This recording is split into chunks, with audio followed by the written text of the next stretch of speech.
Hey guys, Mathel here once again, and yep, wouldn't you know it, Heavy Strike actually turned out really fucking good.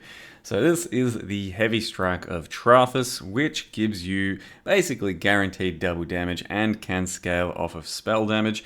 So it's got like a built-in Crown of Eyes, and at this point this character has taken on quite a lot of the end game, and it isn't a very crazy build at all. It's just scaling int and strength with a dual strength int awaken orbed kind of stuff, and yeah, it hits really fucking hard.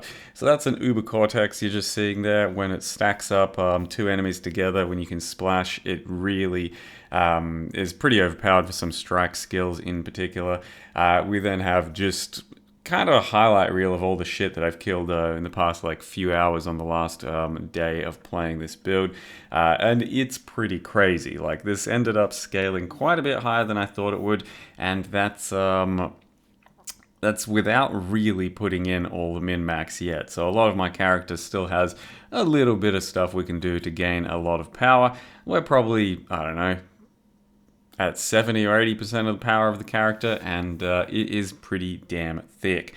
So yeah, I don't know what else there is to say, really. I mean, it's a pretty simple sort of thing. You jump around, you bonk enemies, and then they get one shot. And it's fairly fucking satisfying. So you would think Heavy Strike of Trarthus is going to be pretty boring.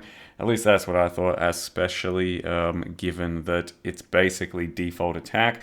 But building this type of a character with all the strength and the int was fairly interesting, while, you know, trying to maintain some semblance of defense, because you're going to be up close and personal as a melee character.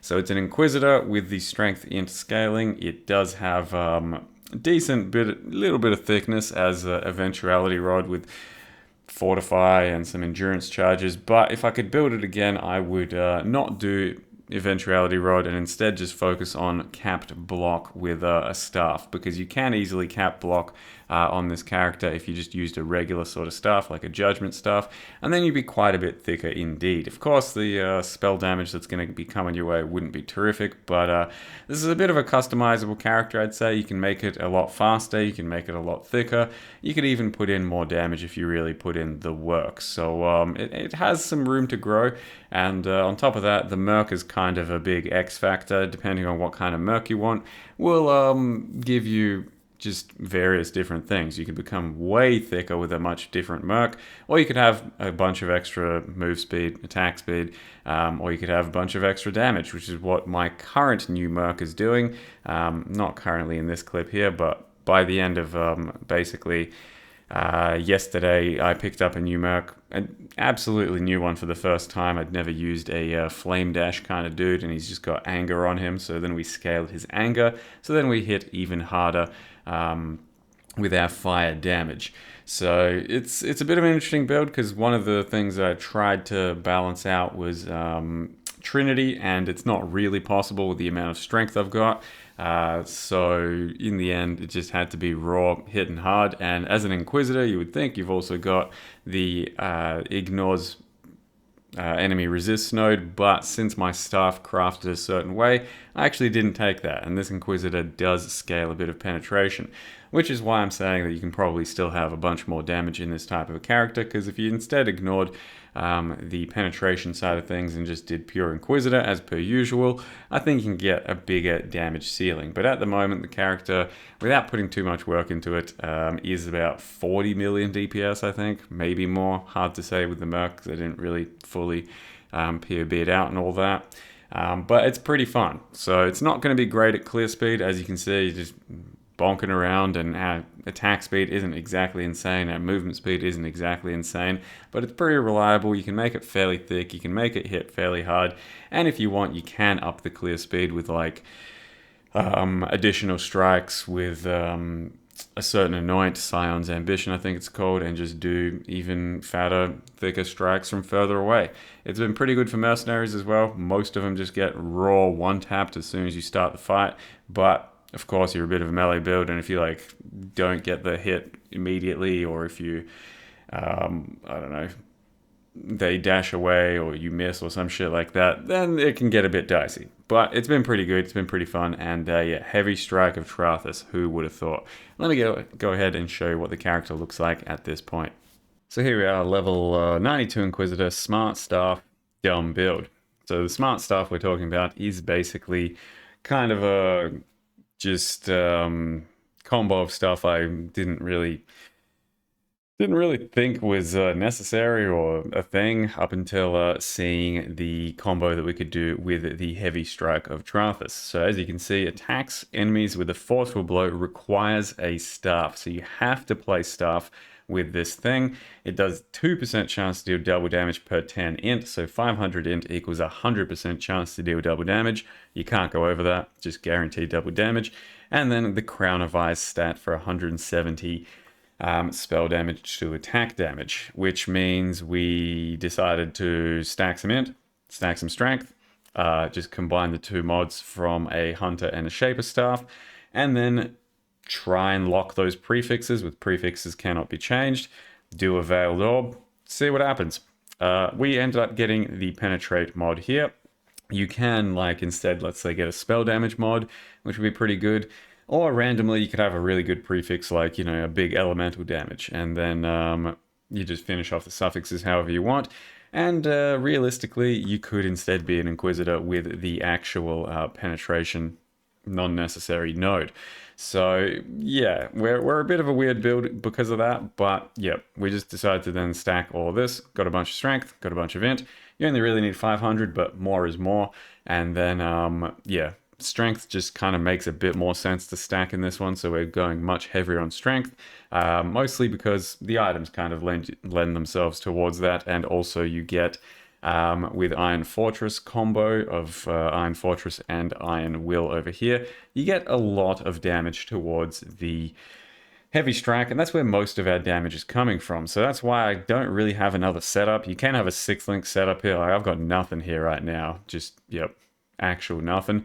I'm not even using the Hydrosphere. So you could have like another 6-link setup of some other skill for, you know, helping you clear, but it's not going to scale off of the spell damage the same way this does. The best thing I think over here is probably a Crushing Fist, because a 6-link Crushing Fist could hit for like 20 million damage or something in one hit, and that's kind of what I was also saying. If we did a real staff instead of an eventuality rod, you would have capped block, and then you could use that much more often as well. Because the power charges do nothing for us. We are 100% capped on crit, so power charges are shit, and then my endurance charge generation is going to be kind of bad just because it's pretty much entirely coming from this over here. So that's why I don't know about eventuality rod. It was the original idea, but you probably shouldn't do that unless you're making better use of it. So pretty normal combo, just stack some strength and then go Heavy Strike. We've got, let's see, Heavy Strike, damage on full life, volatility, elemental damage with attacks, ruthless, and increased crit damage support. So you can see we're still like missing some levels and quality and stuff. I'm usually mapping with Ancestral Call instead of damage on full life. You can get Woke Ancestral Call as well. You can also get an additional strike once you conflict orb gloves. And then that's a lot of extra strikes. And if you did the amulet with Scion's Ambition, the Anoint, then you'll have pretty much off-screen style clear, if you wanted to do that. But I just focused on hitting harder.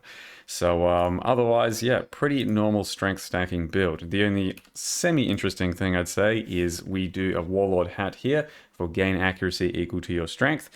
Just, spam strength essences till you get that, or you could do attack rerolls on Harvest.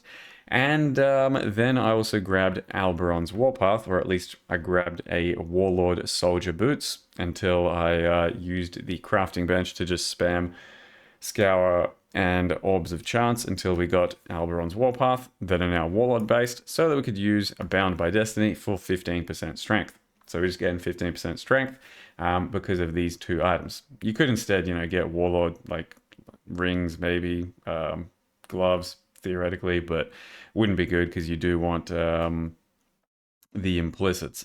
So if you don't want to do that, yeah, you could do a ring instead. But I've got a mirrored ring that I bought for, I don't know, like a divine that gives a lot of strength in it. That's pretty much it. And then a bit of extra damage. And then this one over here, we crafted, just grabbed a Strength Fracture, and then used Chaos Reroll on Harvest until an int roll, and then finished off prefixes with just a lock suffix and veil. This still needs a lock suffix and a veil, but I haven't gotten around to it. Or not a veil, actually, at this point. It's either a caster reroll or a life reroll, something like that. But currently, yeah, it's just got suffixes done. Otherwise, yeah, just some basic strength stack kind of shit, you know? But it's good because heavy strike. So crazy stuff. This timeless jewel over here just gives a bunch of strength, I think. Strength, a bit of multi and strength. I am grabbing these up here for a bit of extra pen. I did originally have these because I needed accuracy, but once you, you know, don't need that sort of stuff, don't get it anymore. Just got a jewel over here to solve mana leech, so percent fizz as mana leech. We barely have any fizz damage, but you can see that's still pretty crazy just because of all the percent damage that we do have. So it's enough to cover leech. What else? Cluster Jewel. I just rolled this thing myself. You know, Alt Regal, Exalt, etc. I don't know if it was really worth doing 12 passives on this stuff in the end, but this does help cover my resists. And then I grabbed an Overlord Megalo that just, you know, covers your Fortify. Martial Mastery as a bit of something else extra. And then went for, still getting a jewel over there, went for another cluster over here. This one, once again, Alt Regal, trying to fill out some attack speed. So this one's not super good. It's got strength, it's got attack speed, and once again, filled out all the nodes, and then crafted this thing for, with Alt Regals once again, just for a bunch of chaos resists. And then since I'm using a new Anger Merc, I've got Anger Crit Multi, and then I'm running Purity of Ice, and Taste of Hate, and that's why we've got that thing over there. My Merc currently is providing us with the permanent anger. It is doing flammability sometimes. Otherwise, it's just anger effect. It's using a Purple's Toe. It's using anger effect combs. We're using LA weakness and temp chains there. Scorch will pretty much never happen, but it's there just in case. Anathema with anger effect. That's flammability on hit, just to guarantee flammability since she doesn't really like to cast it if things are already cursed. And then a few extra charges sometimes, but it doesn't happen too often. And yeah, I'm still kind of not quite at the resists I need to be, but you can see that, you know, do get a bit thicker. I am running Purity of Lightning and Purity of Ice just for a bit of extra max res. Instead, you can just do a Purity of Elements and, you know, cover all res and stuff, because my max res isn't exactly amazing, but it helps out, and we can go higher if we really want. So we're running Purity of Ice there, Purity of Lightning there, Herald of Ash, we got Shockwave on Leap Slam, using a lightning golem with a couple of things. He dies all the time anyway. And that's about it. Pretty simple build, I think, that, you know, it's executed a bit weirdly, but at its core, simple, just bonks. And yeah, it comes together as just a strength stack build, but has a few little weird twists and turns. And I think you should be able to make one of these pretty reliably if you've got, you know, 10, 20 divines, something like that, and have a bit of fun. But it is pretty vanilla. You are running around just default striking things. So the novelty of it is cool, but the practicality of it, maybe you won't have as much fun. So yeah, there it is. Heavy Strike of Trarthus. Maybe it'll give you some ideas to make an even bigger, thicker build. So with that, thank you very much for watching. See you guys next time.